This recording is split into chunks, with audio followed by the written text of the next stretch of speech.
Vamos a comenzar en esta mañana de lunes con esta entrevista. Yo espero que todos me escuchen bien.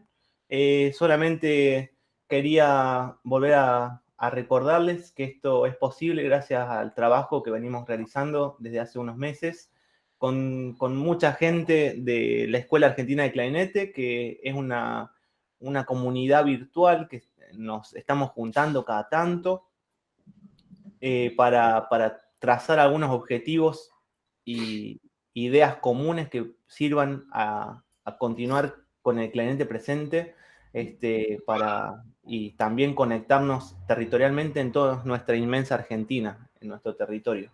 Así que hoy hablamos con el maestro Martín Tau. Es un honor para todos nosotros tenernos en este espacio y ofrecernos esta charla. Así que bueno, te damos la bienvenida, Martín, de Buenos Aires, allí. Que queríamos en esta charla, charla de mate, que ahora yo suspendí por un ratito porque si no me ahogo, que nos transites un poco, nos cuentes cómo fue, ¿no es cierto?, estos comienzos tuyos en el clarinete, cómo ha sido todas tus experiencias y nos cuentes un poquito algunos detalles que vamos a ir desarrollando a lo largo de esta entrevista. Bueno, yo no nací en una familia musical, como Daniel y algunos de ustedes, que sí me pusieron a estudiar el piano cuando tenía 8 años, un tiempo.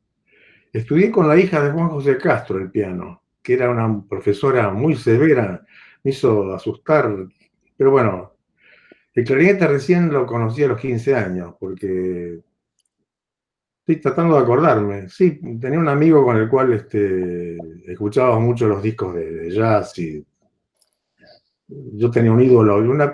Yo a Daniel le contesto. Para mí Johnny Dodds era el clarinetista que yo admiraba, aparte de Benny Goodman, Artillo, todos estos. Y medio por hobby que empecé a tocar, queriéndome meter en ese mundo, ¿no? Así que mi primer profesor de clarinete fue Efraín Guigui, no sé si alguno se acuerda o oyó hablar de él, que era el solista de la Orquesta Filarmónica en los años 50, cuando recién se fundó la orquesta.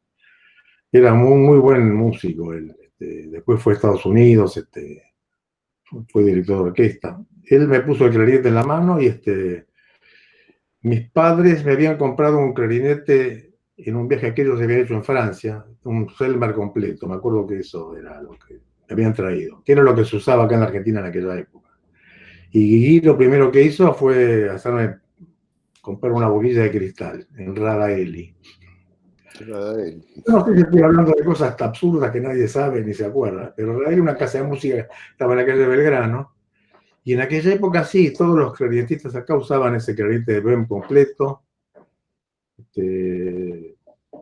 Muy poca gente usaba el instrumento como se lo conoce ahora, que es el Bem de 17 llaves. Pero yo no usaba ese clarinete de 17 llaves, uno de los pioneros. Pero todos los demás usaban ese otro instrumento. Y yo estaba orientado hacia querer tocar música popular. Pero una vez que empecé a estudiar con Guigui, al rato se fue a Estados Unidos y me pasó con su maestro, que era el famoso Roque Spatola, que él era un hombre grande en esa época. Pues yo digo hombre grande, yo era mayor de lo que era Roque Spatola cuando fui a estudiar con él. Pero también tomé unas clases y al poco tiempo yo terminé el bachillerato y me fui a un viaje a Europa con este amigo, con el cual recorrimos Holanda, Francia, Inglaterra, estuve en varios lados. Yo tenía solamente 17 años en ese momento. En aquella época nadie viajaba, era una cosa, estoy hablando del año 1957, así que imagínense, ninguno de ustedes había nacido. Así que bueno, en ese viaje, me acuerdo del primer lugar que fuimos a Holanda, después fuimos a Londres. Y en Londres sí, me inscribí en una escuela de música, el London School of Music, y tuve un profesor, un inglés que se llamaba Douglas Matthews. Yo hacía 2 años que estaba tocando, había empezado a los 15 años, así que estaba muy verde todavía. Y este hombre agarró, me empezó a encontrar un montón de defectos y de fallas Pero yo estaba muy convencido que yo estaba en lo cierto, porque había como una cosa que Spátol era como el dios del clarinete acá en Argentina. Y mira, seguramente era muy bueno. Yo lo escuché ya de muy viejo. Este, así que fui convencido ahí a Londres que este tipo inglés me estaba diciendo cualquier cosa.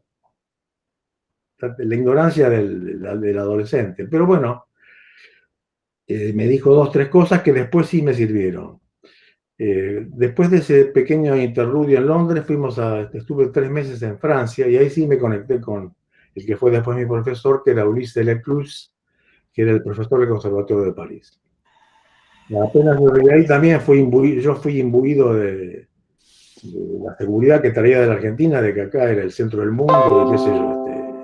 Ojo que no está nada malo en pensar eso, pero yo iba con esa idea, y el del club me dio como una bofetada moral y me hizo bajar un poco a tierra. Yo le hablaba de Spatola, de Toscanini, de todas esas cosas que se contaban acá. Y es cierto, Toscanini parece que lo felicitó a Spatola. Estoy hablando de cuando vino Toscanini en el año 37 a la Argentina y dirigió la Orquesta Estable. Y parece que Spatola era un tipo que tenía muy buena fraseo y Toscanini le dijo muy bien clarinete, algo así.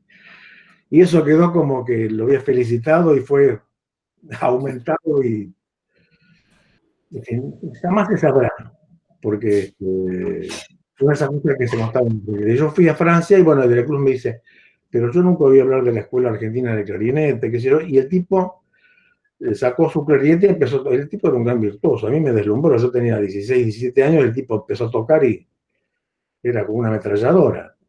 Pero, yo no sé si alguno escuchó alguna grabación de... Bueno, todos estos franceses ya tenían como una escuela muy, muy tradicional y tenían muy solucionado todos los problemas de las escalas, de los staccato, de todo. Tocaban con un estilo muy similar, un sonido un poco, diríamos, brillante para lo que es el gusto de ahora, pero muy, muy, con una ductilidad extraordinaria. Y claro, yo me quedé súper impresionado de la velocidad, estaban con esa cosa. Yo después de este viaje que tuve a los 16, 17 años, regresamos a la Argentina porque yo empecé a estudiar Derecho a mi regreso y paralelamente ahí seguía estudiando con la espátula. Y después me conecté con el maestro Forgioni, que fue mi otro profesor, el más importante seguramente de todos los que yo tuve en la Argentina. Y empecé a estudiar con él, pero me había quedado la fantasía del año anterior que yo había estado en Francia, donde Lecluse estaba enloquecido con volver, y empecé a hacer algunos conciertos de cámara con un pianista en ese momento que se llamaba Rafael Bustelo, y me acuerdo que me entusiasmé mucho. Con el asunto del jazz, intenté, pero mi talento creo que no daba para ese lado. Yo tengo una enorme admiración por los músicos populares, creo que es mucho más difícil encontrar uno muy bueno en ese terreno que en el terreno que tenemos nosotros. Es un tipo como Bobby de Franco Artilló, incluso Johnny Dodds, mi primer ídolo, Benny Goodman, creo que son gente súper dotada, casi inalcanzable para la mayor parte de los mortales. No sé si están de acuerdo con lo que estoy diciendo. Por ahí no quiero ofender a nadie, pero si tenés ese talento para hacer eso, yo creo que yo hubiera seguido por ese camino.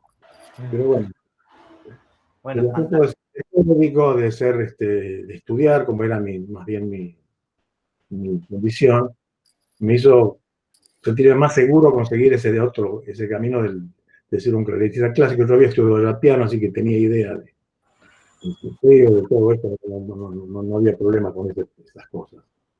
Y sí, volví a Francia después del año 59, a los 2 años de haber ido desde ese primer viaje, abandoné mis estudios de Derecho y me metí de lleno allá en Francia. Y ya había venido estudiando un poco con Mariano Frogioni, que me había dado. Frogioni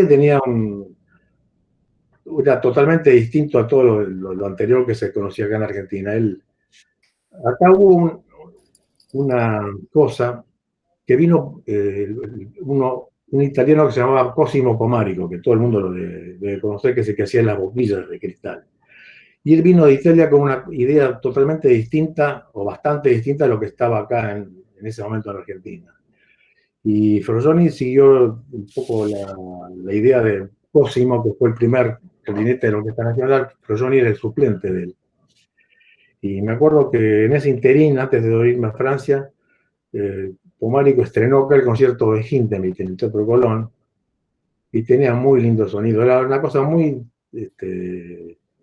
actual. Y Mariano también tocó una vez el concierto de Mozart en la Facultad de Derecho y nunca me voy a olvidar. Hasta el día de hoy me quedó en la cabeza ese sonido pristino, concentrado y moderno que tenía él para esa época. Hoy en día creo que los sonidos se han vuelto un poco más opacos, un poquito más oscuros.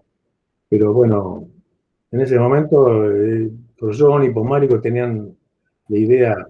No es que los otros eran malos, porque en este momento, y yendo para atrás, no es que quiera criticar, es que era lo que a mí en ese momento me gustaba y me asemejaba más a lo que yo había escuchado en Francia. Cuando fui a Francia después, sí, fue bastante shock hasta que yo me pude acostumbrar. Yo estaba muy por atrás del nivel de los demás franceses. Cuando entré en el Conservatorio de París, estaba como estudiante extranjero, que es se le daba un poco más de changüí. Yo no tenía esa facilidad. Y Delecluse, el que fue mi profesor, me puso a trabajar ahí con junto a las escalas, que me volvía loco. Había que memorizar todas las escalas, en todas las tonalidades, en terceras, en cuartas, quintas, en fin. Era una cosa que era bastante. Pero bueno, yo lo tomé con bastante paciencia y me pude ir acostumbrando. Pero no fue fácil. Y yo habré tardado un año y medio para más o menos ponerme un poquito a la altura de lo que estaba allá. Mientras tanto, como yo siempre fui una persona bastante independiente, iba a escuchar muchos conciertos. Y había otras escuelas de clarinete. Dentro de Francia había dos o tres tendencias, digamos, como hay acá en Argentina, como hay en todos lados. Había un periodista anterior a Delecluse que era Caussac. Ese era un tipo extraordinario. Ustedes han oído hablar seguramente de Louis Caussac. Sí. Él había estrenado el concierto de Miló, la sonata de Honegger, en fin. Era un hombre mayor de Delecluse y que tocaba justamente con el labio doble, como se enseñaba acá en la Argentina. Y lo comencé a escuchar, él tenía como 72, 73 años. Lo escuché en París tocando el concierto de Miló, justamente un concierto muy difícil. Y me acuerdo que lo tocó sentado, ya era un hombre de 72, 73 años, pero qué sonido, era maravilloso. Pero él ya no estaba viviendo en París, vivía en el sur de Francia y muchos iban a estudiar con él.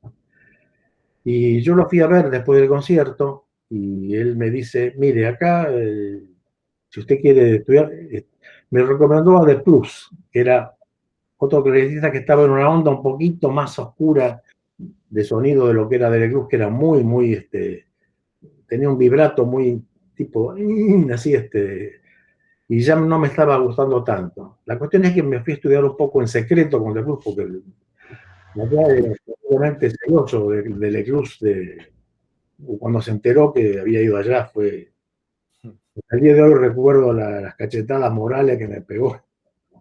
Pero bueno, yo ya me estaba por ver a Argentina, así que no. Sí tenía un sonido mucho más oscuro en aquella época, era más a mi gusto. Pues yo no sé hasta qué punto puedo seguir contando, porque si sigo, esto va a durar horas hasta que llegue a los 80 años que tengo ahora.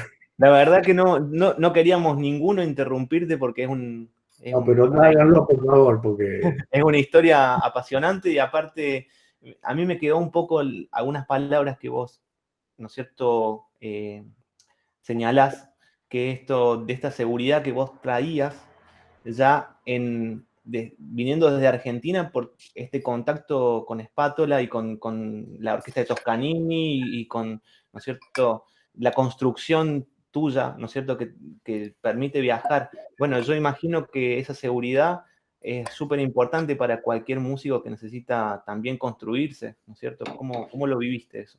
Es bueno tener seguridad, pero yo a esta altura del partido es bueno también tener dudas, porque si no, con esa seguridad podés llevarte estas cosas por delante y así como estos viejos italianos, esos tenían mucha seguridad, también por ahí era un poco, imponían cosas. De Cruz también era terrible, el tipo no permitía nada. De Plus, en cambio, no, era un tipo mucho más dúctil, con el cual yo me sentía mejor. Pero digamos, tal vez esa gran seguridad es buena en cierto momento, pero hay un momento que hay que aflojar y dejar que el alumno o el otro tenga un desarrollo un poco su personalidad. Hoy en día creo que ya no se toleraría más esa cosa tan rígida que había. Excelente.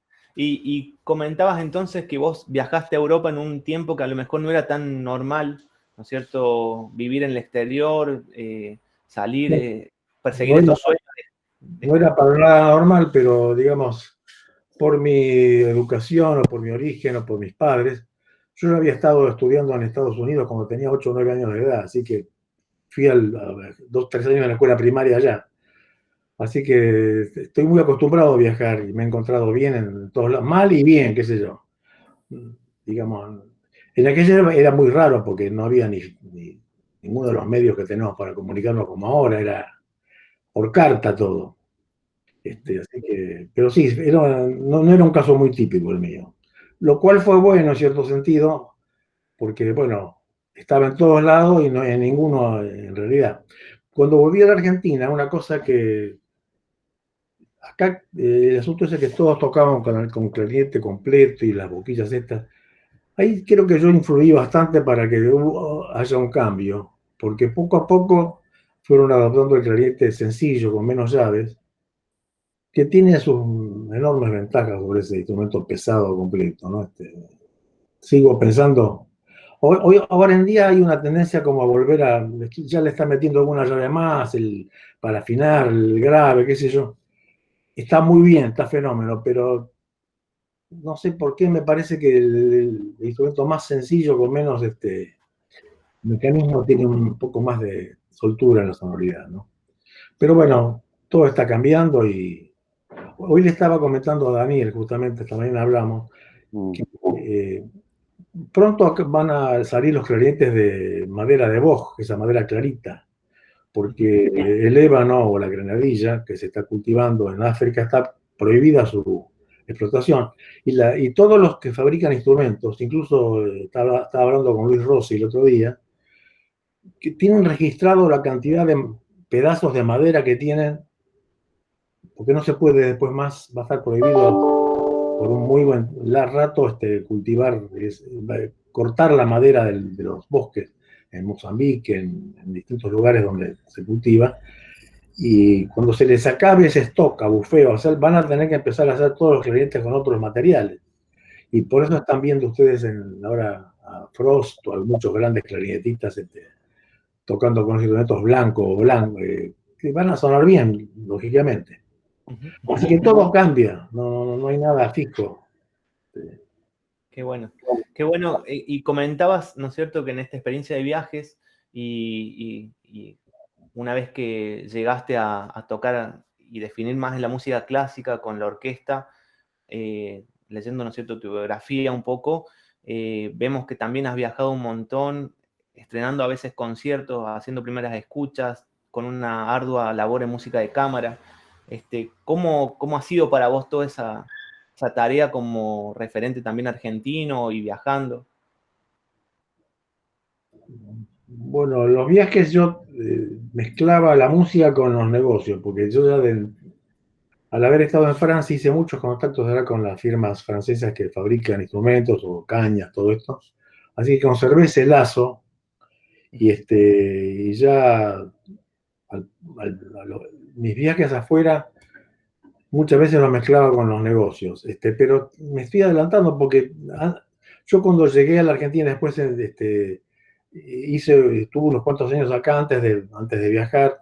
Estuve en Perú también, unos años en la orquesta allá. Y sí, es muy largo todo. Yo no sé dónde parar con esto, pero digamos, lo interesante en que nunca tuve una cosa con la música sola. Siempre tuvo la parte comercial junto a ella, aunque menos que después. Yo con los años fui dejando un poco la música para dedicarme más a los negocios. Las dos cosas me han gustado muchísimo. No recomiendo que hagan lo mismo. Se puede hacer, ¿eh? Qué sé yo, hay varios que me han seguido los pasos, así que en cuanto a la carrera musical de dar tantos conciertos afuera, sí he viajado, pero no he hecho una carrera internacional. Ahí estás un poco confundido. He estrenado algunas obras en Argentina, he hecho música de cámara, mucho, he tocado todas las obras del repertorio, sí, pero en cuanto a carrera hacia afuera, he estado un par de veces afuera, sí, pero no creo que, Ajá. como estás pensando, para nada. Y en cuanto a las obras, ¿no es cierto?, que has trabajado y has sabido, ¿no es cierto?, ir abordando, ¿qué crees que es importante para músicos, ¿no es cierto?, que quieren vivir profesionalmente con el clarinete, abordar en sus estudios? Bueno, de eso te puedo decir, porque hay cosas que hay que tener en claro. Ustedes, cuando vos hablas de la Escuela Argentina de Clarinete, yo estaba todavía pensando, ¿qué quieres decir con eso? Te pregunto en serio. Sí, bueno, es una idea de comunidad en donde intentamos que todos los estilos y maestros, profesores, solistas que abordan nuestro territorio argentino tengan como un espacio de construcción y, y defensa, ¿no es cierto?, de las expresiones artísticas que circulan en nuestro país principalmente. No comprendo, no, era para aclarar, porque, digamos, el clarinete fue inventado en Alemania, como ustedes saben, más o menos 1690, Denner, ustedes habrán oído hablar de todo eso. Entonces, básicamente el clarinete que viene de Egipto originalmente, bueno, Denner lo instala y después se desarrolla en Alemania y en Francia principalmente, por los dos sistemas que tenemos de, de tocar hoy en día el clarinete, que uno es el sistema Böhm, que es y el anterior es el sistema Euler. Pero el Euler viene directamente de la época de Denner. Básicamente yo después les voy a mostrar porque hay dos escuelas, la alemana y la francesa, y todo lo demás son vertientes de una o de la otra, estamos de acuerdo, con pequeños toques aquí y allá. Ahora, para mí hay tres fuentes, digamos. Está la alemana, está la francesa y la italiana también, en cuanto a métodos. Porque eso es lo que tenía Spátola. Cuando él me dio clases, me enseñaba las mismas cosas que después me enseñaron en Francia. Los libros de Jean-Jean, el Closet, los estudios de Ross. Y después Berman, y después el Cavallini, que viene a ser la cosa italiana. Creo que esos libros hoy en día son la base de todos nosotros. Todo lo demás son pequeñas variantes. Después han salido muchas cosas, pero estas son cosas del año de 1800 y pico, de 1900. Y te puedes manejar con esto perfectamente bien. En la Argentina, por supuesto, hemos adoptado siempre el instrumento sistema Böhm, aunque Spátola, me acuerdo, él me contaba que su primer clarinete, lo que él tocó fue el de 13 llaves. El de 13 llaves es un instrumento básicamente de digitación germánica. Lo principal, ¿me están viendo los dedos o no? Que el Sí, sí. Fa es así o así, y el Do se toca así. El BEM lo han dispuesto y después todas las llaves de acá abajo que son distintas. Pero Pato lo tocaba con un instrumento de 13 llaves que era cilíndrico y que él me contó cuando agarró este instrumento le tardó como un año hasta que se pudo adaptar. Entonces acá tenemos el instrumento francés y ese que estamos usando y es bueno estudiar justamente cómo adoptó Closet o Jean-Jean. Hay un libro muy bueno, yo lo separé acá, que es este. A ver si lo alcanzan a ver. Este Sí. es buenísimo. Bueno, Y después este otro, lo están viendo, ¿no? el Rosé, los 32 estudios. Y después hay uno que para mí, que no es muy conocido, a ver si lo tengo por acá. Este lo recomiendo terriblemente. ¿Lo conocen este? Hamelin. Bueno, este es fantástico. Este es un libro de escala nada más, pero que básicamente enseña a dejar de usar el si bemol acá. ¿Me entienden esto lo que es? Y usa mucho con los dos dedos, o así. Que es una cosa que en Francia muchos usan, que no lo he visto fuera de Francia. Hacer la escala sin tocar tanto la llave esta del costado y reemplazarla cruzando los dedos como hacen los flautistas. Yo les recomiendo, si tienen chance o si vienen algún día a verme, yo se los doy para fotografía, no hay problema. O lo podemos subir como el PDF, es muy bueno. Así que, y sí, para estudiar la escuela francesa y después la escuela alemana es imposible estudiarla porque habría que tocarla con un instrumento germánico. Yo tengo uno, sistema de leer, un Yamaha, con el cual a veces toco y pruebo. Son solamente para tener una idea de cómo suena eso, ¿no?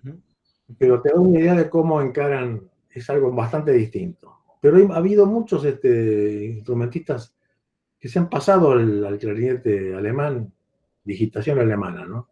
No acá en la Argentina, pero he visto bastantes en España, incluso en Inglaterra, hay varios que se han pasado. No sé si eso les cambia mucho, porque al oír es difícil distinguir, ¿no? Pero hay una pequeña diferencia. Entonces, las dos escuelas es la francesa y la alemana. Y los italianos sí, con Cavallini, aunque Cavallini tocaba con un clarinete de 13 llaves, así que tocaba con el clarinete alemán, si no se pone a pensar. Ahora, no sé si todo esto que le digo es interesante o no. Sí, claro que sí. Uno se pone a pensar cómo fue, cómo tocaban estos tipos, ¿no? Recordamos entonces, estamos hablando con Martín Tau para todos los que vayan ingresando y se han sumado a esta charla. Les recuerdo entonces que al costadito en el chat pueden ir sumando, escribiendo preguntas o comentarios que vayan rescatando de esta entrevista, de lo que nos está contando, de esta historia de Martín Tau. Entonces, y contándome a lo mejor en profundidad cómo es tu rutina, digamos, o qué te gusta trabajar puntualmente para cuando, ¿no es cierto?, tenés que tocar o cuando querés llevar a cabo un concierto, ¿no es cierto?, adelante. ¿Qué te gustaría compartirnos? Bueno, en base a todo esto que te acabo de contar, del Rose o del Cavallini o de esto del Hamelin, estos libros siempre me acompañaron en todo el momento, eran como la Biblia, y yo siempre repasaba esto, me mantenía, y de vez en cuando alguna transcripción a ver si tengo acá, yo lo separé,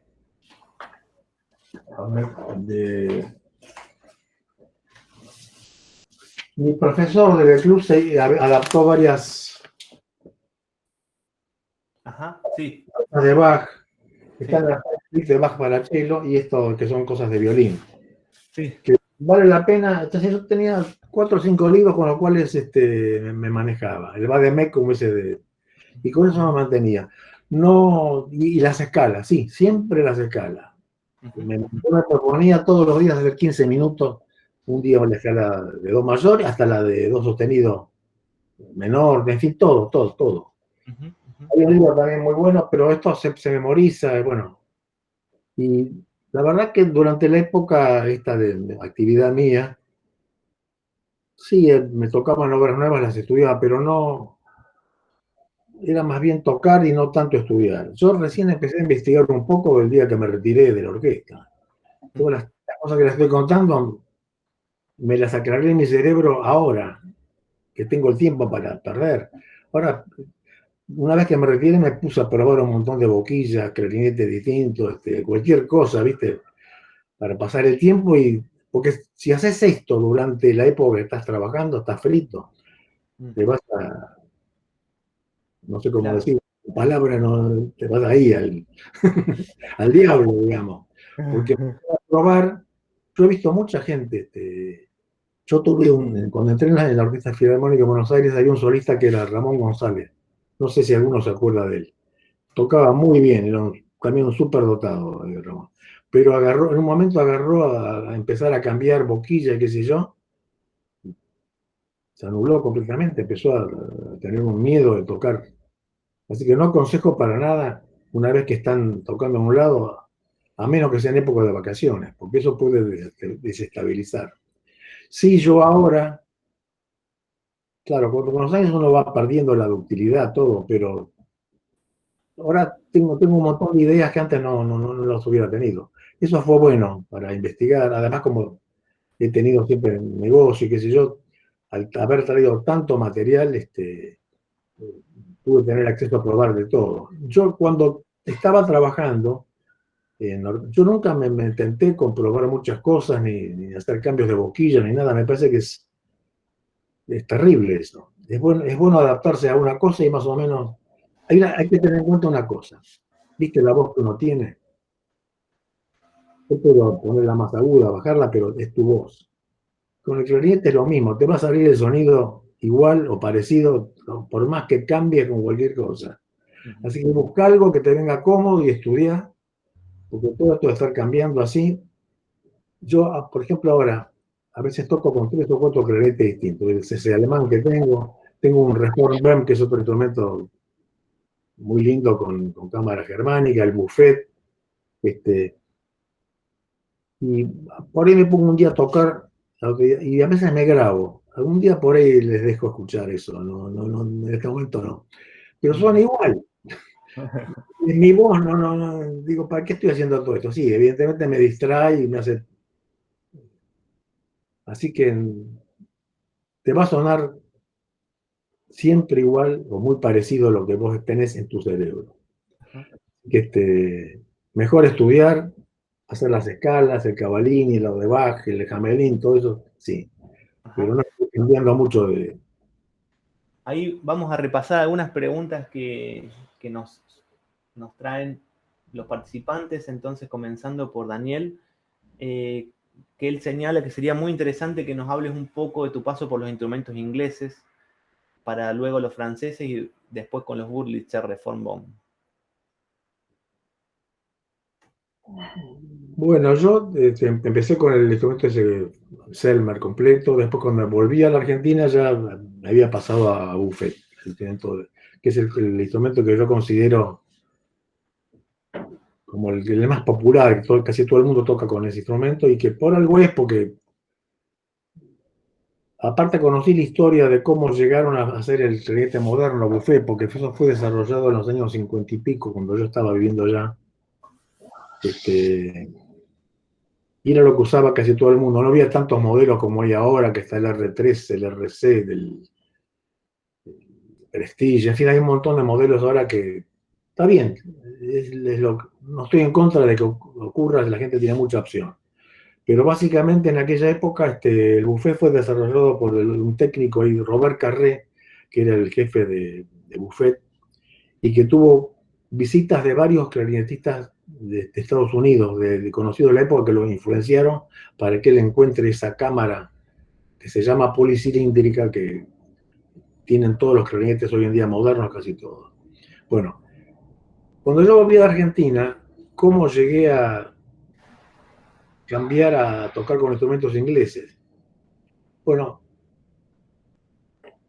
el que me aproximó mucho a eso fue el que fue profesor de Luis Rossi, se llamaba Juan Travnik, no sé si ustedes oyeron hablar de él. Era un clarinetista alemán que vivía acá en Argentina, que vino de muy chico de Argentina, y era un hombre que tenía toda clase de grabaciones de todos los clarinetistas del mundo. Estaba muy, muy enterado de lo que pasaba en todos lados, estando acá en Argentina, más que los que yo había conocido en Francia. Y él tenía discos de Reginald Kell que me volaron la cabeza en ese momento, que era un clarinetista inglés que tal vez algunos conozcan, que era muy conocido y muy bueno para su época. y muy bueno hoy en día también. Hay ciertas cosas que tocaba él que excepcional. Así que con la idea de que me encantó ese tipo de sonido y como yo viajaba bastante, bueno, me conecté y me fui teniendo curiosidad de tocar con un instrumento como tocaba aquel. Y leí en un libro que tocaba con un instrumento que fabricaba la firma Bussy Hawkes. Así que a la primera oportunidad que tuve, mandé pedir un clarinete en si bemol y después un en la y me adapté y toqué con eso. Lo que fue muy gracioso es que después de estar tocando varios años con esos instrumentos y después me conecté con Kel, porque tengo mucha correspondencia con él no tocaba con ese instrumento. Tocaba con un instrumento Martel, que era uno pre-Bussy Hawkes, que no tenía mucho que ver con ese. Incluso a él no le gustaban mucho los instrumentos. Decían que era como un saxofón soprano que le parecía muy abierto, qué sé yo. Pero bueno, yo ya estaba convencido que era ese el instrumento. Después sí, otros clarinetistas ingleses, como De Peyer o Jack Brymer, sí tocaban con ese instrumento y a mí me gustaba mucho también. Que los conocía a todos ellos en viajes que hice posteriores. Así que estuve mucho tiempo enamorado de ese instrumento. Y sí, lo tengo todavía y lo toco de vez en cuando y me gusta también. Ahora me gustan todos.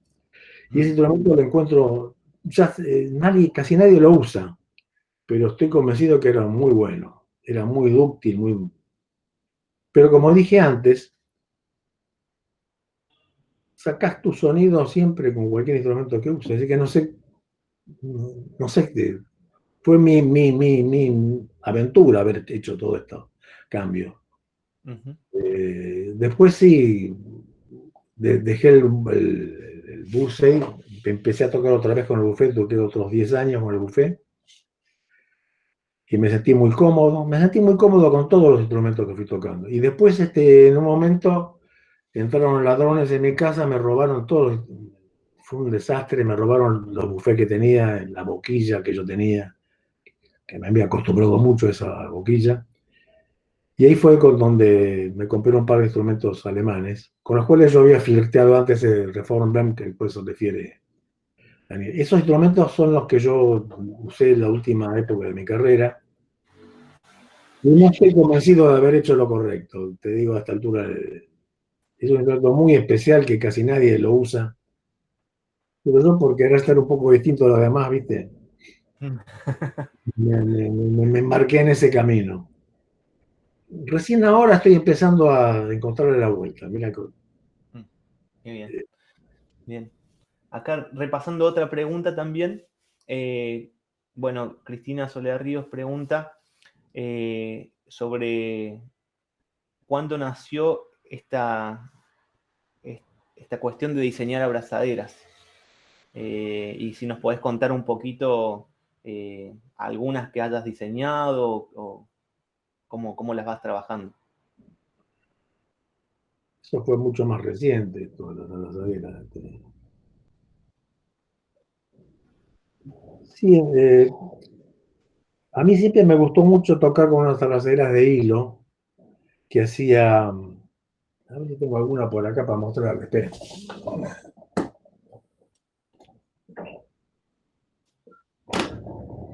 Acá tengo una, justamente la tengo a mano. ¿Se ve algo o no? Sí, sí, sí. Vean esta. Perfecto. Uh-huh. Esta es una abrazadera de las primeras de hilo con la cual yo toqué, que la hacía la mujer de James Pine, que era un famoso fabricante de boquillas que falleció este año, desgraciadamente. Esta abrazadera es una que se pone directamente así encima de la boquilla, como ustedes ya ven. Y por el tipo de hilo que tiene, no sé, suena muy bien, es muy terciopelado el sonido, muy lindo. Pero me acuerdo cuando yo la toqué muchos años y la llevaba en mis viajes siempre y con mi profesor Guy de Plus, que me decía, está muy buena esta abrazadera, pero estaría bueno que tuviera algún ajuste, porque esta no se puede ajustar, esta va. Entonces, a ver si la tengo acá. Parece que me preparé para esta charla, pero A ver, vamos a ver. Entonces se me ocurrió después diseñar esta otra, que tiene los hilos de ajuste para poder... Este fue mi primer intento de salir de esta de Pine para después volver a hacer esta otra que tiene los hilos de ajuste. Ujú. En esto me ayudó un clarinetista que se llama Jiménez, que está en Salta, que es sumamente hábil con los nudos. Estuvimos como un año ahí probando distintos hilos, porque es muy importante el material que estás usando. No cualquier material tiene la misma sonoridad, cambia enormemente. Así que para conseguir este material tuve que hacer una serie de trucos terribles. Fui a la hilandería, pero nadie me quería decir dónde fabricaban estas cosas, hasta que tuve que coimear a un tipo de una casa de una tienda por el 11 que me dio el fabricante. Bueno, no es tan sencillo, porque esto no suena bien con cualquier cosa de nylon. Es una mezcla especial bueno, que probando esta es la que suena mejor. Así que bueno, empezamos con eso y después haciendo cosas, buscando cosas que se puedan hacer en Argentina, porque no era como para competir con algo que se haga en Europa. Con esto de hilo sí se podía hacer. Y después empezamos a hacer algunas abrazaderas de cuero, que acá cuero sobra, la vaca, en fin. Y se me ocurrió hacer una abrazadera de cuero, con lo cual empecé a copiar las que hacía BG de tela o las Rovner, haciendo una de cuero. Eso fue bastante trabajoso. Pero, no sé, fue porque soy inquieto, ¿no? No es que no lo volvería a hacer, eso desde ya que no. Excelente. Mucho trabajo, mucha investigación. Aquí siguiendo con las preguntas, entonces, Daniel Kovacic pregunta si en esta historia de las escuelas que mencionás, si hoy pudieras distinguir a alguien que toca con el sistema alemán o francés, o, ¿no es cierto?, repasando este concepto de globalización del sonido que estamos transitando que mencionabas. En otras épocas, en la época cuando yo era joven, qué sé yo, distinguías a casi cualquiera, eran muy distintos de escucharlos uno de un lado o de otro. Hoy en día, como los franceses se quieren parecer a los alemanes, este, se ha unido una... Es difícil. Los americanos, en Estados Unidos sí hay una escuela bastante tradicional, los que siguieron la escuela de Bonat o de, no sé si oyeron hablar de esta gente o de... Ha habido, hay como una tendencia a tener un cierto tipo de sonido que es más, tampoco, también hoy en día han cambiado mucho, muchos americanos tocan muy parecidos a los alemanes. Entonces, a veces es muy difícil distinguirlos, ¿sí? Te puedes confundir, no es fácil. Con lo cual, sí, teóricamente uno podría decir se puede tocar con cualquier instrumento y suena muy parecido, pero el que toca siente algo distinto, porque es distinto físicamente, ¿no? Con el instrumento alemán te sentís más, que el sonido está más armado. Con el francés podés ser mucho más flexible y buscarlo, el sonido que querés, ¿no? En mi experiencia. Cada uno, no lo que digo, ojo, no es la Biblia para nadie, ¿eh? Eso también aprendí con los años que es así. Hoy en día, esto es una pregunta que te hago yo, ¿no es cierto? También volviendo a recordar que estamos hablando y llegando a los últimos minutos con Martín Tau de esta entrevista que nos concedió. Música popular también un poco, si volviste a estos inicios o bueno, o si solamente la consumís principalmente, que nos cuentes un poquito. Sí, la consumo. Estos últimos días he querido empezar a sacar cosas de grabaciones, gente de Goodman o de Shaw.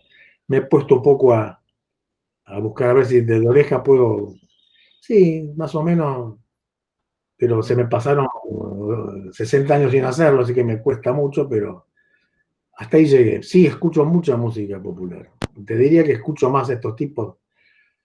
Aparte los conocían casi todos, porque yo a Buddy de Franco, a Goodman, A Arti yo no lo conocí, pero me acuerdo a Babi de Franco, estuvo en la Argentina en una época. Hay una grabación muy buena de los años 60, no, 70 y algo. Él vino y yo contribuí a que venga porque había un marino, un tipo que era muy amigo de él y que lo trajo acá. Y tocó en el Teatro Presidente Alvear y me acuerdo que charlamos con él y él llevaba, ¿qué llevaba en su estuche de clarinete? Los estudios de Cavallini. Se mantenía con eso. Así que ese tipo era fantástico. Les aseguro que, bueno, lo pueden escuchar, hay un montón de grabaciones. Sí, escucho mucha música popular en este momento y hay muchos clarinetistas. Hay una mujer que ahora no me acuerdo su nombre que toca muy bien. Daniel me la hizo escuchar. Vos te debes acordar, Daniel. Una. Daniel Vallejo, Kovacic. No, Supongo que Anat Cohen puede ser, ¿no? Ana Cohen, sí, sí. Toca muy bien, sí. Claro. Hay muchos que tocan bien, sí. Los envidio sanamente a todos ellos. Excelente. Y hoy en día, claro, en música clásica, lógico, escuchás Frost, por ejemplo, te da vuelta la cabeza, qué sé yo. Está lleno, no, mucho más ahora que antes. En fin. Bueno, ustedes. Esperemos. ¿Algún proyecto que nos quieras compartir en miras o adelantar un poquito alguna idea que tengas en mente? O, no sé, Lo que aprendí estos últimos años mucho a retocar cañas, a medir boquillas y a hacer todo esto. Si pasa todo este desastre de la pandemia y todavía estoy en condiciones de no tener que usar pañales, ¿viste? Me gustaría, sí, mostrarles un poco de todo lo que aprendí de cómo retocar las cañas, cómo medir las boquillas, cómo trabajar con algunas, incluso había separado algunas cosas para mostrar, pero no es momento de hacerlo. Ese proyecto sí, porque al no poder tocar mucho tiempo seguido debido a la flojera de la edad, sí puedo tocar, digamos, 40 segundos bien, probar, retocar cañas, ese tipo de cosas, sí, he aprendido mucho. O sea, se pueden salvaguardar un montón creo que los dos Danieles, Blech y Kovacic, los dos saben de esto bastante porque han también experimentado por ese lado. Pero yo me he dedicado mucho a hacer eso y te digo que casi toda la semana agarro cañas y las empiezo a tocar para que empiecen a sonar bien. Y se logra mucho. Qué bueno. Y se ahorra mucha plata también. Seguro. Fundamental para esta época también. Esa sería mi única cosa que estoy, digamos. Excelente, excelente.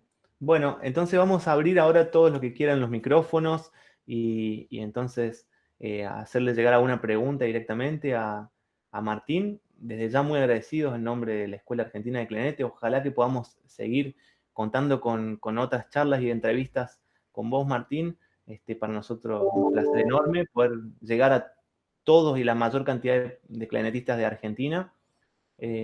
Así que, bueno, los invito entonces a abrir sus micrófonos y hacerles llegar algún comentario, alguna anécdota que tengan con Martín también. Bueno, fantástico. ¿Yo qué hago? ¿Me quedo quieto acá y escucho? Ahí, o sea, ahí están todos tímidos.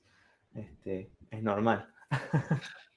Martín, te hago una pregunta. Ya sabemos que, bueno, las abrazaderas no son definitorias en cómo uno toca, ¿no? Pero hago una confesión pública de que me mostraste un prototipo de abrazadera que para mí, yo creo que probé todas. O sea, probé varios modelos de Ishimori que son entre las mejores, probé todas las que vos habías fabricado, pero esta, que la muestro rápido,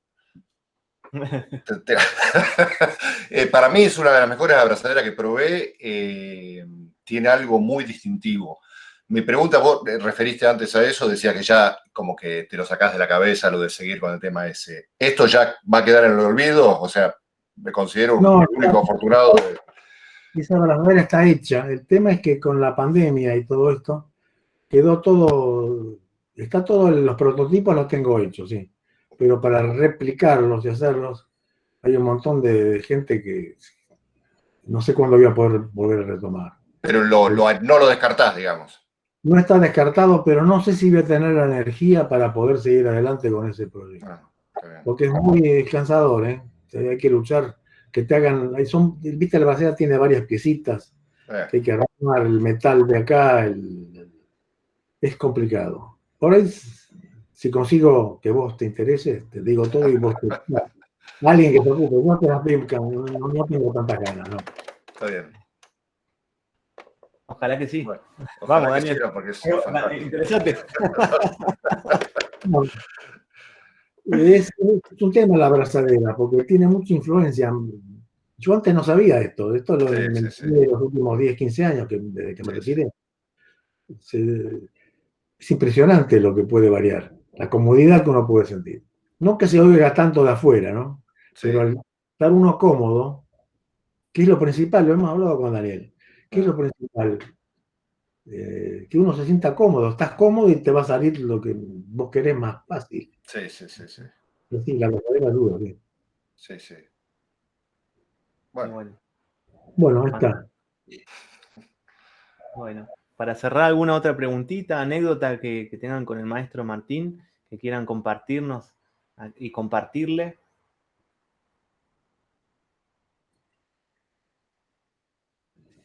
Bueno, no, está bien. Si nos animan, fascinamos. Bueno, yo principalmente me acuerdo de algunas reuniones, así también es verdad, mostrándome un montón de equipos, siempre como alguien muy generoso, probando instrumentos, abrazaderas, boquillas, cosas que yo habiendo estado también afuera hace poco y viendo todas las cosas que existen y que llegan y que a veces a Argentina es difícil conseguir, él lo tenía y lo conocía todo, así que también es verdad. Sí, Eso, yo la siempre permanente actualización. cuando estaba en la oficina, cualquiera que venía más o menos yo le hacía probar para yo tener una real alimentación. Me ayudaron mucho, debo reconocer, Daniel Kovacic y Mariano Rey, que muchas veces me juntó con él y probamos todo este tipo de cosas, con los cuales me entiendo bien. Con Daniel Blech también, las pocas veces que ha venido, que cuando viene de San Juan, empezamos a las cosas que probamos y siempre es bueno tener una otra opinión, porque si no, estás perdido, vos solo no podés. Así que les agradezco, Daniel, a los dos Danieles, que siempre les rompo la paciencia, a vos también, Benjamín, te habré preguntado algunas cosas. A cualquiera que viene le pregunto, che, ¿qué te parece esto? Y uno va... Pero básicamente, si vos querés desarrollar algo, tenés que estar muy seguro vos. No darle bolilla a todo el mundo, porque si no Qué fantástico. tenés que tener claro lo que vos querés. Me encanta porque también vuelve, ¿no es cierto?, a esta idea que desarrollaste antes al comienzo, lo que fueron tus estudios y esta seguridad que tenías, ¿no es cierto? Y me quedo con esa frase un poco de, para desarrollarte tenés que tener una seguridad muy, muy grande en tu objetivo, así que... Muy grande, Bien, pero no llevarte por delante a todo el mundo. claro. Eso, hola, buen día. ¿Qué tal? No Buen sé si día. me escucha. ¿Qué Te tal? escucho. Que estaba escuchando recién cuando decía lo de los clarinetes, las marcas, el sonido, que claro, eso también tiene que ver también, ¿no? Con esto lo que estamos hablando, que con lo que a vos te gusta, con lo que vos buscás, y no porque tu amigo o tu amiga, no sé, usa Buffet o usa Yamaha o qué sé yo, vos con tu instrumento, yo empecé con un Júpiter de plástico, me acuerdo, y bueno, lo primero que hice buscar una boquilla, ¿no? Una boquilla que me resultara cómodo, y bueno, y después cambié de instrumento, pude ir cambiando, pero el sonido para mí era el mismo. Era como que yo, obviamente, mejoré en tema de afinaciones, del mecanismo, todo, pero el sonido era el mío, el que yo quería. Y lo Así que, principal es la boquilla. exactamente, Es más exactamente. importante la boquilla que hasta la caña, mira. Claro, claro. Igual, claro, claro. No, yo estoy totalmente de acuerdo. Y los profes que he podido estar también siempre hablamos de eso. Y bueno, con los alumnos y alumnas tratamos de, por más que tenga un instrumento precario, si podemos buscar una boquilla y trabajar el tema de las cañas también, eh, es lo óptimo. Es lo primero, la boquilla y la caña. Después lo Exactamente. otro es importante, pero es secundario, no es tan importante. Y hoy en día que quiero encontrar ese clarinete y tenerlo en mi casa, porque yo digo, me costó tanto buscar ese clarinete, un Júpiter de Yamaha, que hoy en día no deben venir más. Y bueno, yo digo, bueno, yo quiero ese instrumento para tenerlo, aunque sea, no para dedicarme a tocar con el clarinete ese, pero la verdad que Vos el lo vendís, sonido que no lo tenés lo más. vendí, se lo vendí a una alumna porque en realidad ella necesitaba un clarinete. Y acá en Santa Rosa, yo soy de acá de La Pampa, que un amigo hace unos días compartí el evento este de la charla y me dice, decirle a Martín que vino a tocar alguna vez con un quinteto, me parece, a Santa Rosa, que vino con otro clarinete, con otro clarinetista, me parece. Yo digo, bueno, la verdad que yo yo hace poco que estoy acá en Santa Rosa y en aquellos años yo no estaba, obviamente. Bueno, me perdí un poco de la charla. Que, No me acuerdo haber estado en Santa Rosa, perdóname, pero claro, no, hace mucho tiempo atrás, hace mucho tiempo atrás, en un auditorio del colegio médico. Bueno, le vendí ese clarinete a una alumna y esa alumna se fue a otro lado y bueno, ya perdí el contacto, pero sé que lo voy a encontrar. y sí, a veces hay que buscar los instrumentos que uno. No sé si me estás escuchando, Gabriel Glasberg. Yo te vendí a vos hace 1000 años un clarinete en la. Sí. Ese fue mi primer clarinete en la que tuve. Me arrepiento de haberlo hecho, porque como dice este muchacho, es bueno quedarse con las cosas originales de uno. Perdón, ¿se me escucha? ¿Se escucha? Sí, ¿no? Perdón.